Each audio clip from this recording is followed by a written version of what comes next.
वैसे आपने सुनी होगी लेकिन फिर दोहरा देता हूं। एक बार क्या होता है, एक शराबी होता है और एक पुजारी होता है।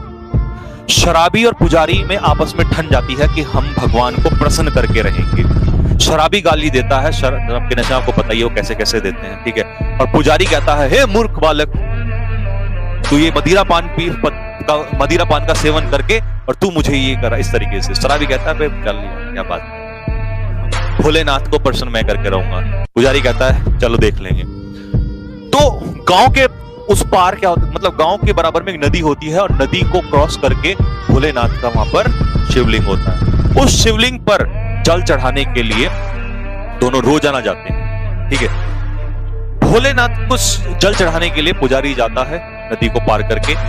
वहीं पर क्या होता है, जो शराबी होता है वो डेली नदी पार करके जाता है और एक चप्पल उठा के, जूता उठा के और शिवलिंग पर जोर से मारता है।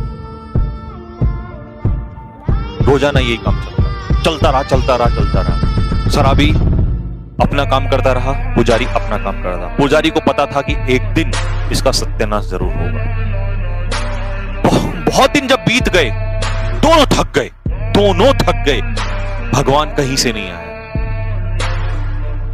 एक दिन बहुत भारी बारिश होती है। उस बारिश में नदी में नदी में एकदम से उफान आ जाता है और नदी ऐसे बहने लगती है कि मतलब डूबना बिल्कुल तय था, बाढ़ आने का पूरे चांसेस हो जाते हैं। तो उस समय पर पुजारी सोचता है, यार आज अगर मैं नहीं गया तो कोई दिक्कत नहीं, क्योंकि मैं तो वैसे भी जल चढ़ाता हूं, वो तो गलत काम करता है, तो मैं कल कर लूंगा, क्योंकि मैं डूब गया तो फिर कैसे मैं भगवान को मना पाऊंगा। तो वो डर उसके अंदर बैठ जाता है। पुजारी उस दिन नहीं जाता है और शराबी लगा के 2 पैक और मजे में चल देता है। और उसी दिन भी वहां उसी समय जाता है, नदी में कूदता है, उसे कोई फर्क नहीं पड़ता और नदी में कूद के उसे पार करता है। उसी दिन जूता मारता है, उसी दिन भोलेनाथ निकल के बाहर आ जाते हैं। आलोक निरंजन बेटा। अब शराबी उसी दिन हाथ जोड़ के, हे प्रभु गलती हो गई, क्षमा कर दो, लेकिन एक बात समझा दो, मैं तो ये काम करने के लिए आता था, तो ये कैसे हो गया?